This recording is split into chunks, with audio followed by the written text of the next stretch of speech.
Welcome to Reach Minds, Thoughts for Your Life Journey podcast. Today, we're going to be exploring navigating a life change or simply seeking questions of inspiration to live authentically and honoring your truth. In this episode, I'm joined by Zak Lioutas for a powerful conversation titled Removing the Veil, Finding Your Voice and Stepping into Your Truth. Zak's work centers on helping women navigate life's transitions, guiding them to the step into confidence, embracing their power, and become bold, fierce, and unstoppable. Now, who wouldn't want that? Together, we'll talk about the patterns many women experience in marriage and beyond, how finding their voice can transform not only their relationship with themselves, but also their entire life, and why breaking free from traditional expectation can open the doors to personal and professional growth. Now, just a little bit about Zak. She's a spiritual alchemist, intuitive guide, and transformational mentor who fiercely empowers women to rise from the ashes of her past and reclaim the radiant fire of her divine truth. She's the founder of the Quantum Women Method and the Spiritual Sisterhood movement, amongst other things. Welcome, Zak. Thank you for having me. I'm really looking forward to this conversation and digging deep into women finding their voice. And I love the title, Removing Their Veil. So tell me a little bit around, what does removing the veil mean to you in your work with women? It means removing all the things that don't serve us, all the lies that we've been holding on to, all the imprints, all the indoctrinations that really were never ours, but we made it our own. So the indoctrinations around the whole school system or the churching system, or even in your home. I know when I was younger, my mom used to compare me to people. So I felt like I wasn't enough. I felt like I wasn't loved because why was Anna better at being a child than me? So then that gave me adult issues at the same time. So once I start removing the veil and understanding who am I from the core of my existence, and not all these indoctrinations or these imprints or patterns or even our parents' trauma, that's when I felt this internal freedom come through. So that's what removing the veil is all about. When did you begin to have access to that, Zak, in your life? Oh man, that's a loaded question. So in 97, I was 25 years old and I went through cancer. And that was like thyroid cancer. So that's about using your voice. And I felt that time, I know that I'm being called to something greater. I know I'm being called to something bigger, but this cancer, I'm not ready to die. I'm not afraid of dying or anything like that. There's no fear around dying. We're going to live, we're going to die. That's the journey that we have to go through. But it was like something came through me. I know God came through me and said, there's something bigger for you out there. And I was like, okay, that just alone scares me. So what is it? So I had to learn at that point to use my voice that's really going to be empowering rather than spitting anger or yelling or screaming or anything like that, because that's disempowering. That's making you look like one flew off the cuckoo's nest. So that started in 97, that big journey that I went through with cancer. And then it just started evolving from there. Okay, who am I? What am I meant to do? What do I look like? Who do I surround myself with? So that's when a lot of that stuff happened. But let me tell you, it wasn't easy. It was a journey of self-discovery. I would imagine it was a journey. Yeah, It I'm is, sure. because you realize like so many things about yourself, and then you're creating this change about yourself, but people don't know this new person you're becoming. They only remember you from the old aspects and they talk to you from the old self. And it's just like, now you have to create boundaries. So every level of self-awareness needed another layer of, I don't even want to say protection, how you protect yourself, but it's a way of respecting yourself. Wow. Well, that sounds really powerful, particularly the boundaries and respecting yourself. And I'd love to know what, in essence, got you, or what support that you got that enabled you to thrive through that. Oof. I tried finding a lot of spiritual teachers to help me through the process, and it was such a failure for me. I've had teachers put darkness on me, and I was like, okay, I'm trying to learn something here, obviously, about myself.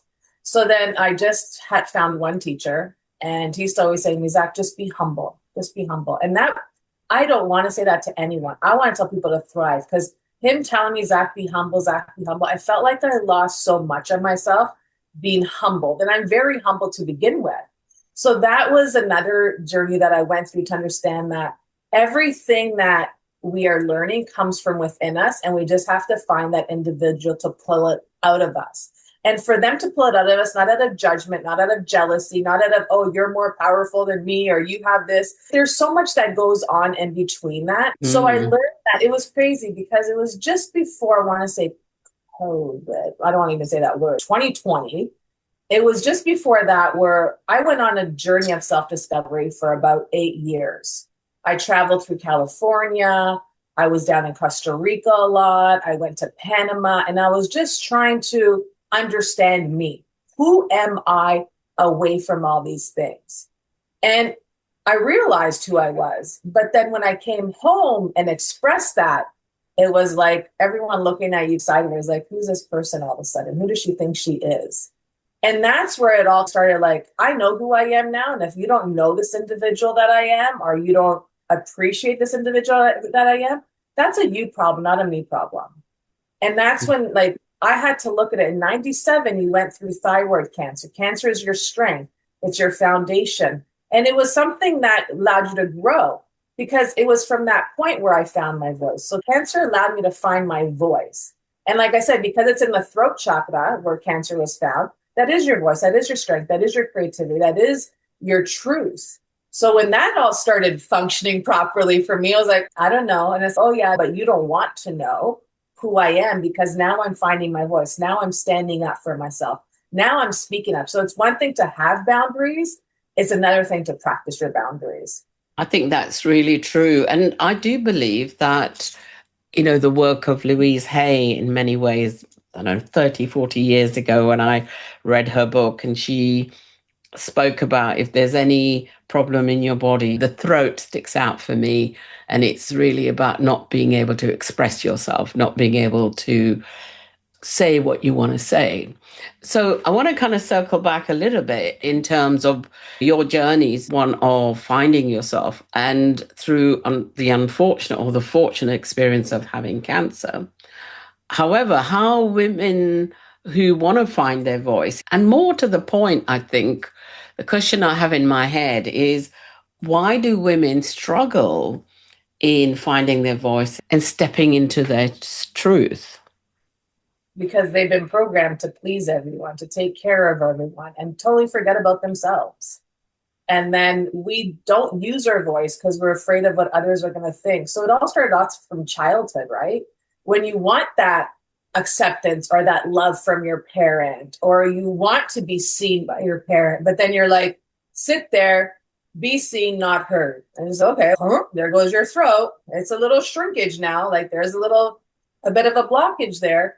So it all stems from our childhood when it all shows up for ourselves.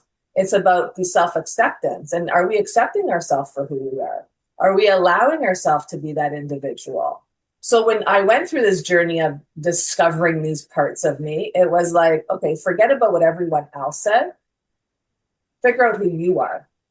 And that's what brought me through that self-discovery. And women are afraid to do that because, again, you want to please everyone. You want to be loved by everyone. You want to be accepted by everyone. You want to fit in. And what I just tell people is that you're not meant to fit in. You're meant to stand out. And I went through something this weekend with that situation. I called my friend and I said, I'm not going to any events anymore. I feel like I'm like a thumb standing out and everyone's in their little hoops. And here I am standing going, who should I talk to? Because no one's talking to me. And it's okay. I said, lower your vibrational frequency. People probably can't even see you. So we have to go through it. But women hide because it's like they've allowed all these imprints to fluster through their whole body. And when they find their voice, I love to sing praises to them. Yes, you did it. Yes, you did it. Like, how do you feel now? So I say, get away from the people pleasing, get away from all this other stuff and really step into your power. So building on that, how when you're working with your clients or with women, how do you begin to have them rebuild their confidence when they feel, in what you're saying is silenced and unseen, and they may not even know that they're not expressing themselves? Yes. Majority of the time they do know it. A lot of women know what's going on, but they don't want to face what's going on because they don't know what's on the other end of working through that. So what I do, because I've been able to see energy since I was 3 years old, I do a lot of work online. So I get to see what's going on energetically with them. I connect with their higher consciousness and their spirit guides. And I just say, what's going on with Nura? What's going on with her? Like, where is she holding a lot of heaviness or struggle or strife or pain? And then they'll tell me, and I'm constantly writing things. And then I'll just say to you, hey, take a deep breath from me. Let's see where you're breathing. And typically it stops in the heart center or in the solar plexus, and all the lower extremities are just like dense energy. You can't breathe through there. So that brings me back to childhood. So I'm looking at someone energetically from a higher perspective or their higher consciousness and stuff like that. And I just start from there. Everyone is different depending on the journey they're going through. Some could start in their root chakra, some could start in their throat chakra. Even though these two chakras work in alignment with one another, you'd be surprised how, when someone says, oh, I think I had a beautiful childhood. And it's like, and then all of a sudden a thought would come to me is, did you go through this and this? Oh, yes, I did. Okay, that's stuck inside of you now. Wow, that was like 60 years ago, or that was 30 years ago. So I know you unconsciously don't know these things. So typically, a lot of the times, we don't know where we've been holding on to these childhood wounds. We've just suppressed them so much, or we've pushed them down so much just in our life, in our adolescence, in our adult life, just because we wanted to, I want to hear the word survive life rather than thrive in life. Yeah. So those of us who are listening to our podcast may not know about chakras. So can you just explain a little bit of what are chakras? So chakras are energy centers. They're visible energy centers in our body. And there's many chakras, but there's the 7 basic ones that everyone speak about. And in there, you have your root, your sacral, your solar, your heart, your throat, your third eye, your crown. And then I go right into the back where your spiritual DNA is behind your neck, because that's where a lot of people hold a lot of their magic as well. So I always focus on that one too. So in these little energy centers, we hold stagnant energy, or we hold fluid energy, or we have energy leaks. So that's another thing, is when we're leaking energy. And these energy centers hold different imprints. It can hold diseases and viruses and all these different things going through our body, because when we have a blockage in these invisible energy centers in our body, we're holding dense energy there, which could cause disease, because disease is being out of alignment with our body. So that's what a chakra is. It's 7, I call it the 8 energy centers of the body that are invisible. Lovely. I think it's a really great explanation. What does it look like when you're working with a woman who comes in and who's, to use your word, blocked, or is not feeling 100%, and when she starts living authentically, what does that look like, and what fears might they face when they're evolving? It looks like inner freedom when they step into the authentic self. It looks like liberation, revelation. It feels like everything inside of them. And it's a lot of fears come up, like, oh, especially if I'm talking about divorce. So if I leave my spouse after 15 years of me holding on to this marriage that I know is not going anywhere, what's going to happen to me? I don't know. Let's discover what's going to happen for you. So we're always given a kind of a little bit of a plan, but we do have a lot of say of what happens in our plan. And the reason I find a lot of women have this fear of stepping into their authentic self or stepping into their power is because they're always worried about what's going to happen once they leave the known. What's going to happen in the unknown? Then what I tell them is create it. You're creating what's going to happen on the other side. Or do you want to be confused? Then stay confused. If you want to have a plan and goals, and put that down, and that's what we're going to aim towards as we're letting this go. So as much as we have free will, we also have a lot of directory in our life that we could take control of. And a lot of women are afraid of, and I've seen this, because once you start elevating your spirit guide, you'll hear people say, oh, she's crazy. People might walk away from you because now they're not understanding your language, or you look different to them all of a sudden. Your hair might change, your clothes may change, your attitude may change, your personality, everything changes because now you're seeing yourself with a different light. Your voice is speaking up, and it's speaking up with elegance. It's speaking up with knowingness. It's speaking up with confidence. It's like, nope, I'm not doing that anymore. Thank you though, but I'm going to focus on this. And they're just like, whoa. They become from the yes woman to the no woman, or let me think about that woman. And that's where a lot of people get caught up, because when you're always the yes person, I was always the yes person. And then when I got into the, no, I'm good now, a lot of people just left me. Ever since I started saying no, a lot of people were like, oh, okay. And that's when I realized I was just being used. I was the yes person. Oh, Zach, can we do? Yes. Okay, come pick me up. So now I'm driving you everywhere. Right? So then you become this yes person. And then once you start saying no, it's like, we have no more use for her. So that is the biggest fear that a lot of women hold on to, is what's going to happen in the unknown future. Create the unknown future. And then you know what's going to happen. You just have to aim towards it. It's the journey that matters, not really the destination at the end of the day. Yeah. And I think it's the journey that matters. I've certainly seen clients of mine who probably don't want to take the leap of faith because they're going, oh my God, I can't trust myself that this is going to manifest in the way that I want it to. And I always say, you don't know how it will manifest itself. You have to take a leap of faith, because where you are isn't working for you as much as you wanted.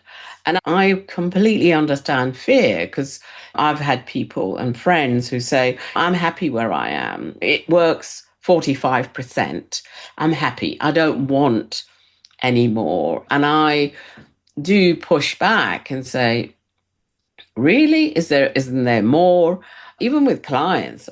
And they go, and some clients do not want to take that leap. You must come across clients of yours who come along seeking, finding their voice, being authentic, and then going, I'm not sure I want to be taking that next step.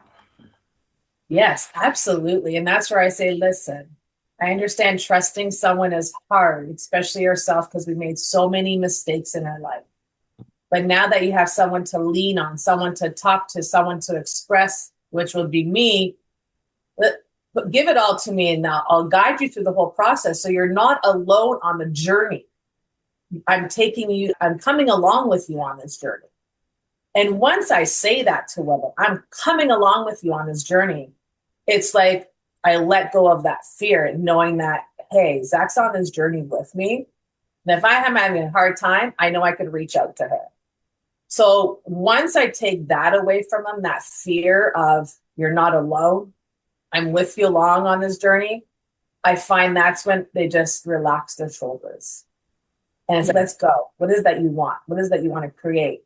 Because if someone said to me, I'm happy with the 45, I'd be like, no, you're comfortable with the 45. You're not happy with the 45. So let's speak some truth here. And then that's when the tears will start coming out and the fears will start showing up, because don't claim me the 45 that you're happy with, because you wouldn't be talking to me right now if you're happy with the 45. So let's talk about the 55 that you're missing out on, because that's where really your happiness is. That's really your joy. So what does happiness mean to you? First question I ask every woman, they say, I don't know. I don't even know what makes me happy. That's what the first thing we have to figure out, what makes you happy, because you've been so unhappy for so many years. And I'm speaking from my own personal experience too. This is not just anyone else. This was my own personal experience. I came out of a Louise Hay show, Nitty, and I looked down the street and I just started bawling. And I said, I don't even know what makes me happy anymore. I bawled the whole afternoon going, okay, Louise Hayes, you better be talking about happiness on that stage, because I don't have a clue what makes me happy. Yeah. And that's the first thing, is that when you discover what makes you happy and you realize I'm tired of being unhappy, because unhappiness takes up so much more energy. So when you discover what makes you happy, and then you have someone that says, I'm on this journey with you, all they see from that point on is I'm going straight. I got someone holding my hand, and now I know what makes me happy.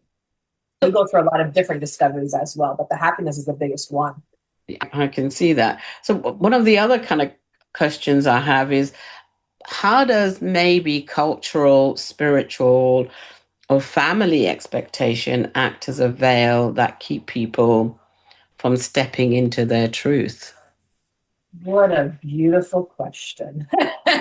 This is something that I went through for many years because I found that as a child, being able to see spirit and to be able to see lights everywhere and all these different things, my mom would always say to me, don't say anything. Don't say anything. Shh. Don't, you can be embarrassed or this and that. And it was like, what she was doing is she was thinking she was protecting me, but she was suppressing me. She was suppressing who I was. So I don't, right now, I live for me. And I wish I did this when I was in my 20s and in my 30s rather than live for everyone else. And this is why I'm seeing women coming out in their marriage at 40 and 50 and saying, I'm just tired. I said, yeah, you're tired of living for everyone else. It's time to live for you. Mm-hmm. So when I started living for myself, I didn't have expectations from anyone else, or I didn't really care what anyone else thought. It was like, what do you have for yourself? What are expectations that you may have for yourself? If I have expectations for Nida, I might be disappointed because those aren't her expectations.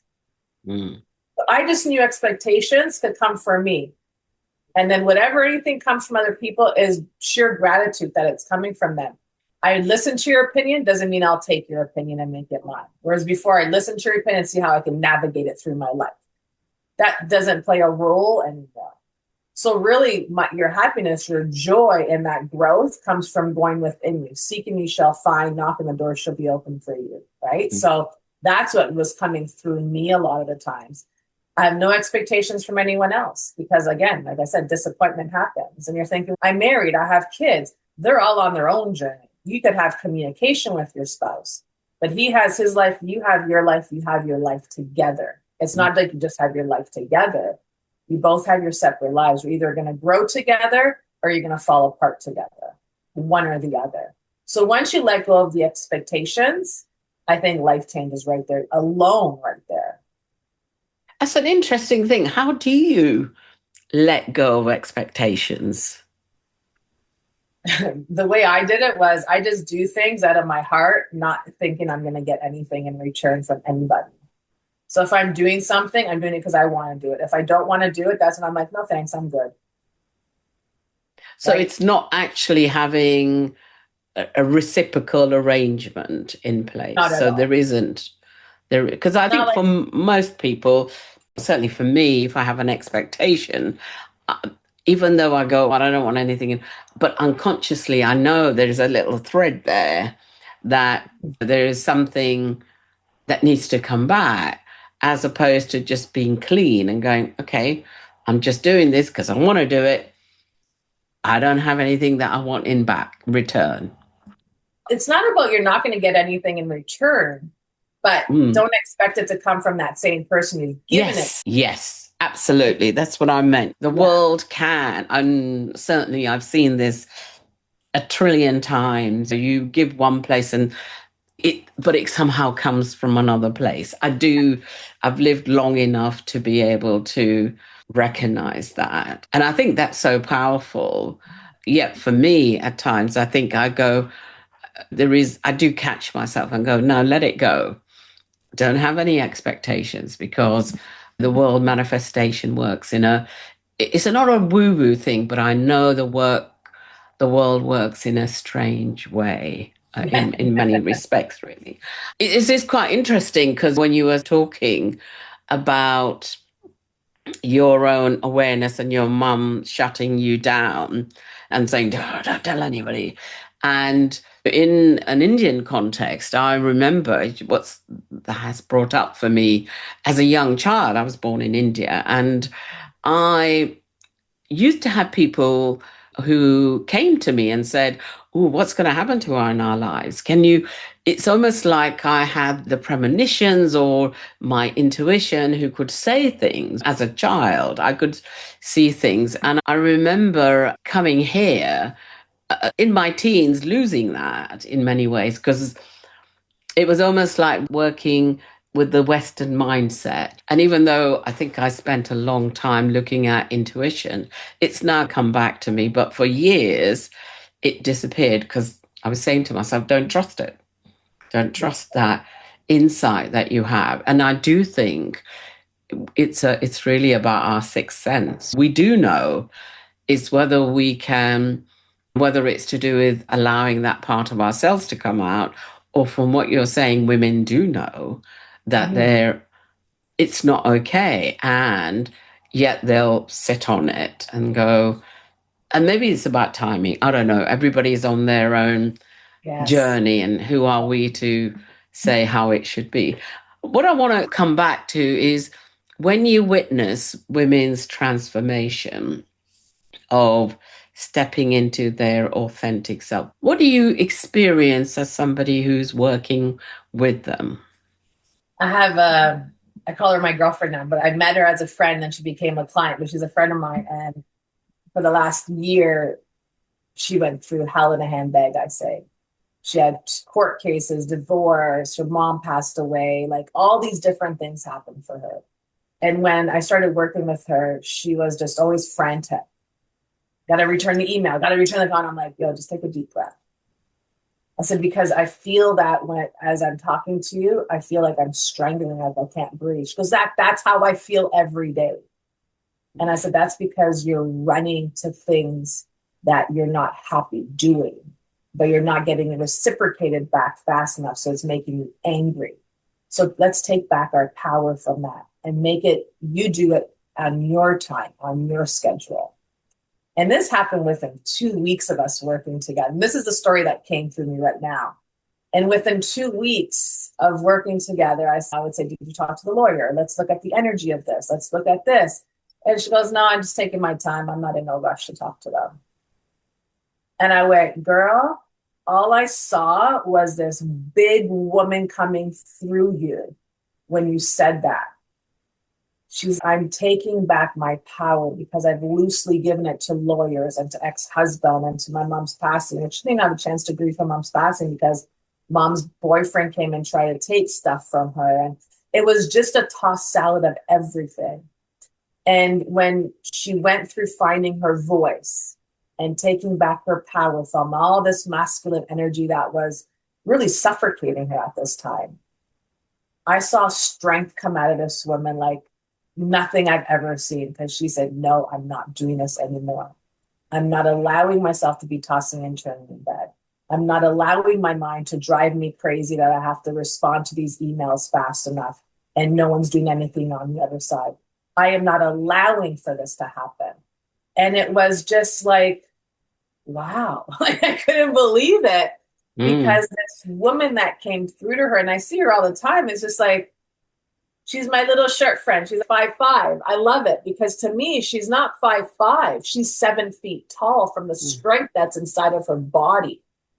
So when I'm seeing the energetic strength come through and seeing where she's going with it now, it's incredible. Every woman has this mega strength inside of them. But when we suppress it or we give it away freely, it's like we're at that 5'5" situation. But when we take it all back and harness it and say no more, you become that 7-foot woman. And I've seen this with a lot of my clients. And I'm just like, you're a giant. Your energy's so big. Like it's just, your energy becomes so big. And that's the most beautiful thing. I think that sounds amazing, actually. And how, in terms of the continuous work that they need to do, an individual needs to do after they perhaps stop working with you, what are some of the daily practices and tools do they have to stay connected to their own truth and their own 7-foot self? Yes, I love that 7-foot self. Really your breath. Because once we stop breathing fully into our body, into the root of our foundation, our root chakra, our growing, we know that there's something that's not moving properly now. So I always tell everyone, take those deep breaths, be aware of how you're breathing in your body. Are you stopping at your throat? Are you stopping at your heart, at your solar plexus? Are you breathing freely all the way down? First and foremost is breath. Without breath, there's no life. A breath is taken, life is taken.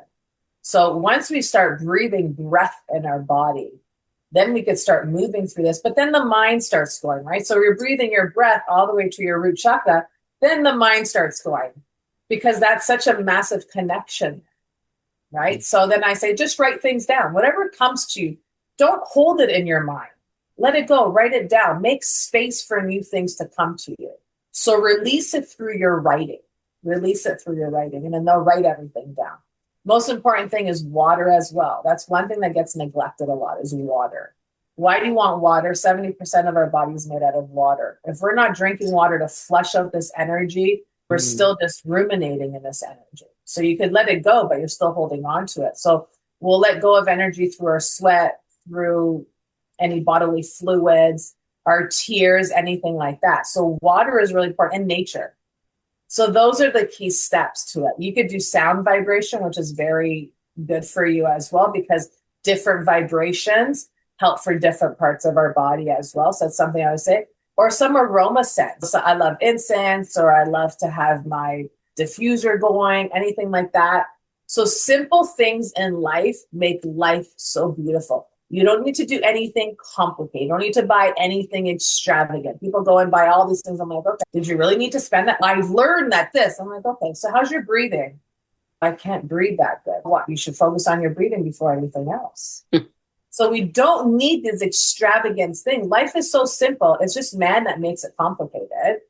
So once you start breathing proper, once you start letting go of what's in your body, thoughts, emotions, feelings, drink water to release everything, eat from the earth, go into nature. That's the key to life right there. You don't need anything extravagant. Yes, simple. I like the simplicity of things. So as we bring this to a close, Zak, what's the motto that you live by that you would like to share with the world? I live by many little ones. And the one is when people have something, or if someone has an expectation, that's a you problem, not a me problem. That's one thing I say. But I say, live every day like it's the last day of your life, because you never know if tomorrow's promised. And I say this because a couple of my friends passed away in their sleep, and it shook me. So we're not promised tomorrow. You're only promised today. Don't worry about your past, because your past is teaching you what your present day is. And don't worry about tomorrow, because you're working today for a better tomorrow. So focus on the present moment, because that's all we have is the present moment. Yes, it is. The present moment is all we have. And I think that is it's so true. And I think that's been a kind of constant theme in some of our podcasts that have come, is be in the present. Is there a final message before we say goodbye to each other, Zak? Every man and woman is bold, fierce, unstoppable. It's just that we don't see ourselves like that. But when you allow yourself to be seen, you allow yourself to be heard, and you allow yourself to receive the riches of life, you start to see yourself in a different light. And the boldness comes out, and the fierceness comes out, and the unstoppable comes out. So just aim for the stars, because that's exactly what you are, a piece of stardust on this earth. And just be that. And don't have any expectations. And just do it for yourself, because everyone else around you that is around you they're the people that are supposed to be around you. And those that are not meant to be there won't be there. So enjoy life, because life is too short. Yeah, life is too short. Thank you so much, Zak. And it's been a lovely pleasure doing this podcast with you. Thank you for having me. If you're interested in working with me, connect with me on LinkedIn, Facebook, Instagram, or www.nitasharma.com. And if you enjoyed the podcast, why not consider subscribing on Apple Podcasts, Spotify, or wherever you have access to your podcast, and leave a review.